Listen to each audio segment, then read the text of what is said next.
Hey YouTube, Mark with Ultimate RC. I've got the FMS BAE Hawk on the channel here again, featuring a new Afterburner KMRC.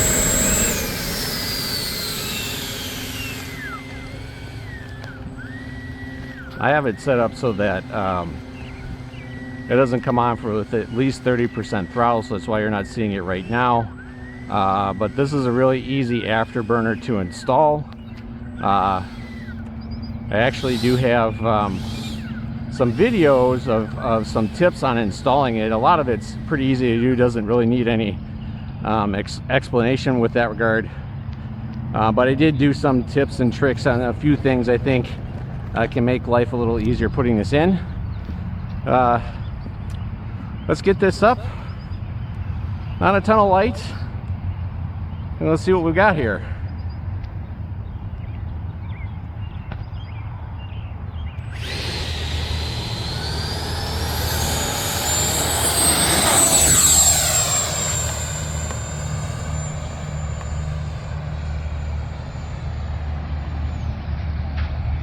All right. See if I can bring this around.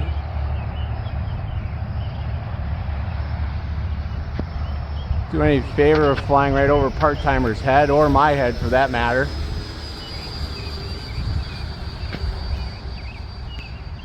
I want to see if we can get some decent shots for you of that light, of the afterburner I should say. Really nice options with it, different color combinations. This one goes from orange to pink to blue. A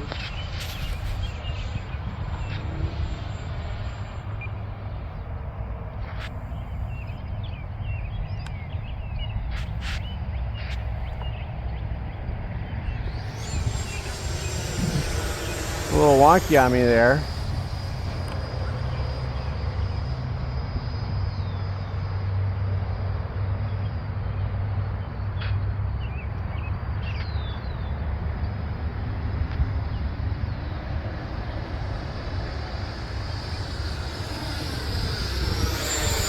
This is a great thing to add to this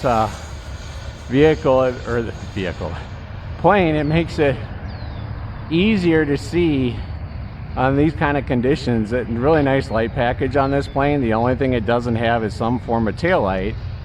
But if you put this afterburner in, of course, now you have that. We'll see if we can set up some touch and goes here. Come back around again. One more pass.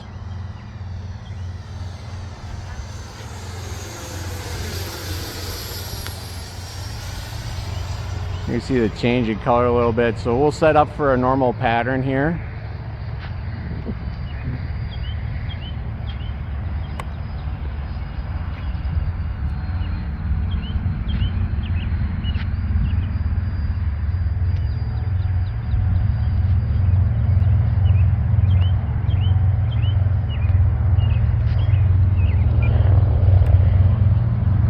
We really have gone to absolutely no wind, which is not what I was expecting today. It is almost, this is probably actually one of the few jets that I can land fairly easily.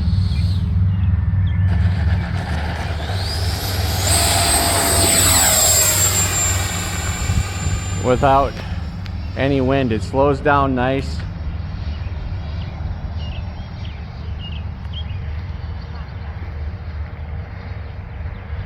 This and the Avante S from FMS are probably one of the few planes, besides maybe the Habu, that I would fly, at least without thrust reverse. Now I have some planes with thrust reverse I could probably bring in for something like this, but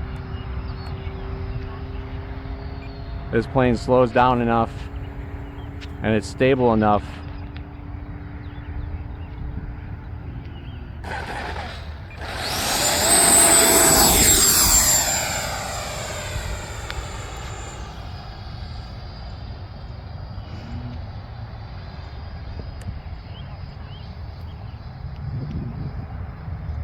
Got about 30 seconds left on the timer.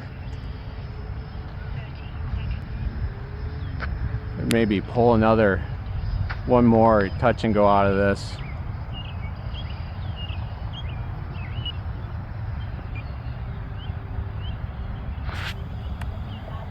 I still have not mastered the task of flying and talking at the same time.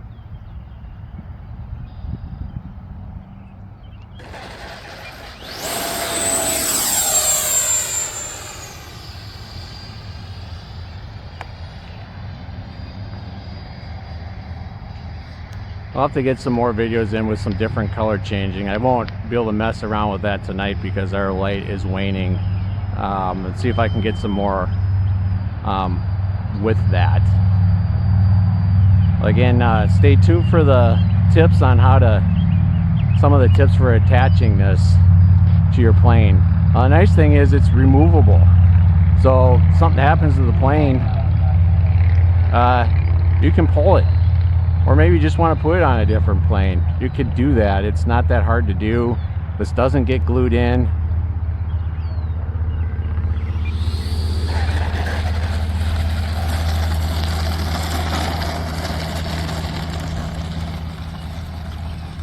All right. There we go. Way down there, the FMS BAE Hawk 80mm. Highly recommend this plane. It's a great first choice for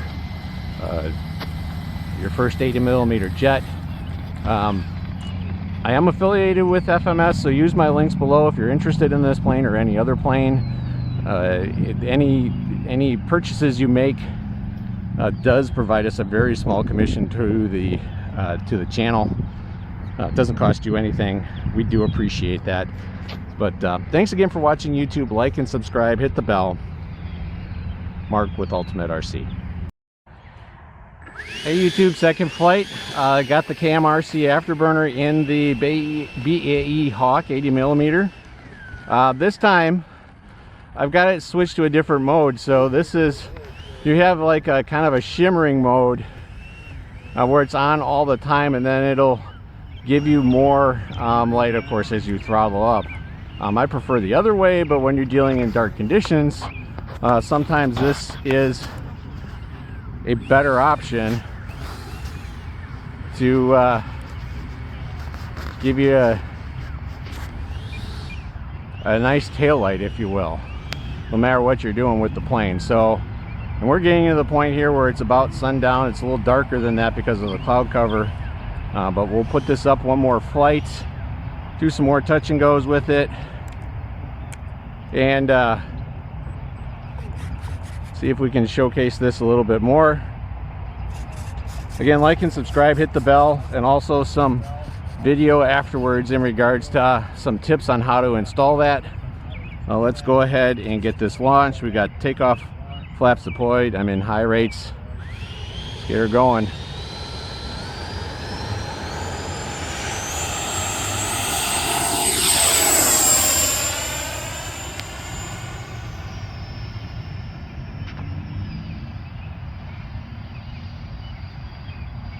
All right, we're going to come back around to the right.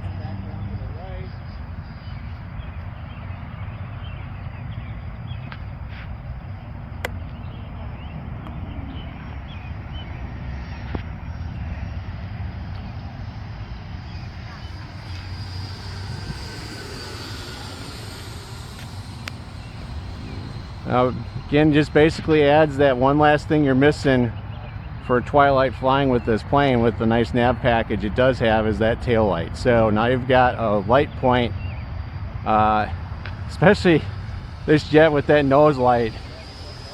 This is probably, save maybe the Habu, my go-to plane when it gets dark like this. The Habu is so easy to fly, and I've got those easy add nav lights on it. So, and an afterburner in that one as well. RC Geeks afterburner in that plane. That is a very bright afterburner. That plane can be easy to fly in conditions like this, but this, for a little bit more high-end plane, this is probably the best one I know out there so far. It doesn't cost an arm and a leg. that has this package on it. The KMRC Afterburner is also very light. I want to say all the components are like 20 grams, something insane like that. It's ridiculous. So I've had Afterburner kits before that have affected the CG on a plane to the point where it just didn't, in a jet especially, where it just didn't fly well enough and I wound up taking it out. So I've not experienced that at all with this one. Works really nice.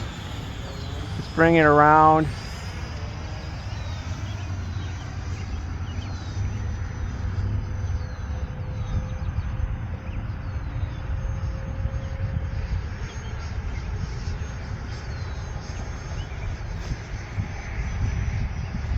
You can see that light, it really helps. All right, let's set up a pattern here. Pretty high, so let's cut the throttle and get us down to earth a little bit. Drop gear, let's get some drag going.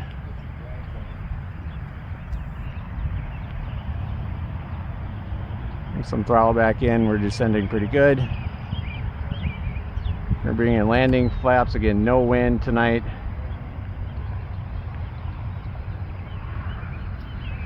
Again, not many jets out there that you would want to fly and land in what I'm landing in with no wind, but this jet you can get away with that.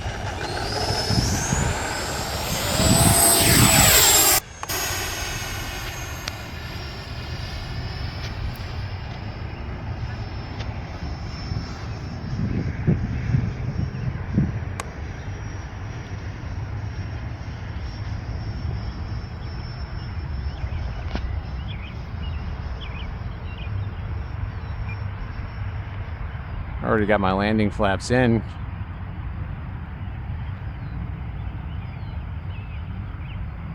I think I'm getting better at bringing up. I still have a tendency to leave them from time to time.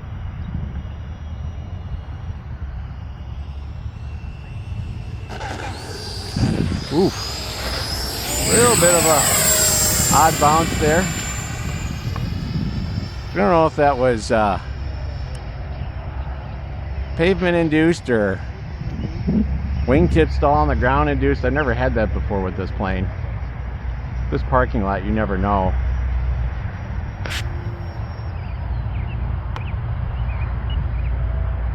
It is not smooth by any means, but it's better than no parking lot. I think we'll bring this to a stop. I do have telemetry on this. I could probably go a little longer with this if I was paying attention to that, but we'll bring it in here.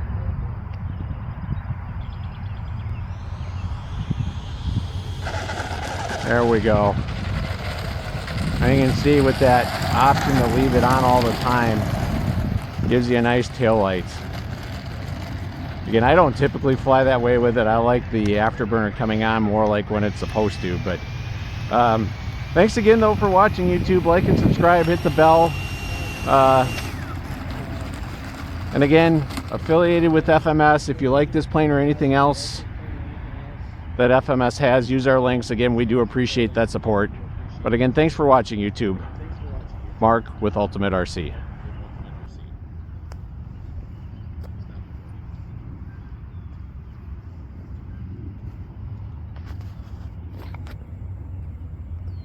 Hey YouTube, Mark with Ultimate RC, installing a KMRC Afterburner. These are supposed to be a universal afterburner that you can put in to just about any in-rudder motor. Pretty nice color combinations and control with the control board, but and as far as like an afterburner install goes, this is probably a run-of-the-mill, easier to do than maybe some.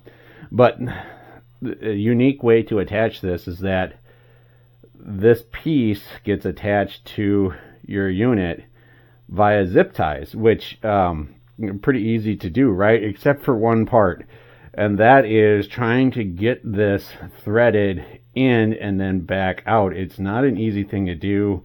You'd have to have really small needle nose pliers to get in there and fish this, but I kind of wanted to show what I came up with as a relatively easy way to do it. So it's really hard to get this to curve, to get it to come back out. I tried and can't do it.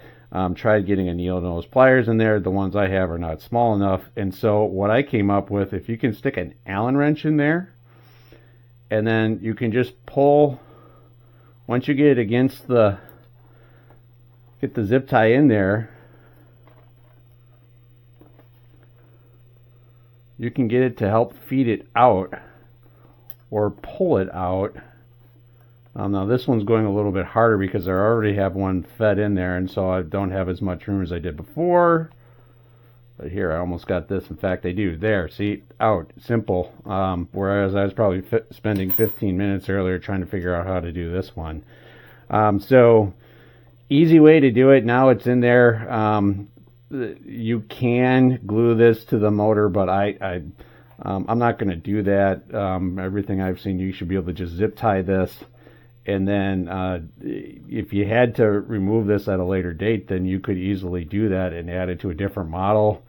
You know, in the unforsaken or unlikelihood or maybe likelihood, depending upon your flying skills with an 80mm jet, of crashing this, and then at least it's something that's salvageable, you know, in that regards. But so yeah, just wanted to show that trick. And one other thing I wanted to note about this model, when you do the EDF, very nice package on the bottom here in regards to striping kit, you know, for easy identity. Of course, it's to mirror the red arrows, but it's stickers, and so you have to go through and cut all these stickers in order to get this piece to release, of course, from the fuselage. So I just wanted to point that out. Not a hard thing to do. I used a simple cutting knife. Let's see here. This type of knife worked pretty well to just go through and cut that out and then pull that out. So I just want to give those few tips on this. And we'll get this installed. Let's see if I can show it working on the bench here. And then hopefully in the near future we can get some flights on it and demonstrate it. Sit tight, and thanks for watching.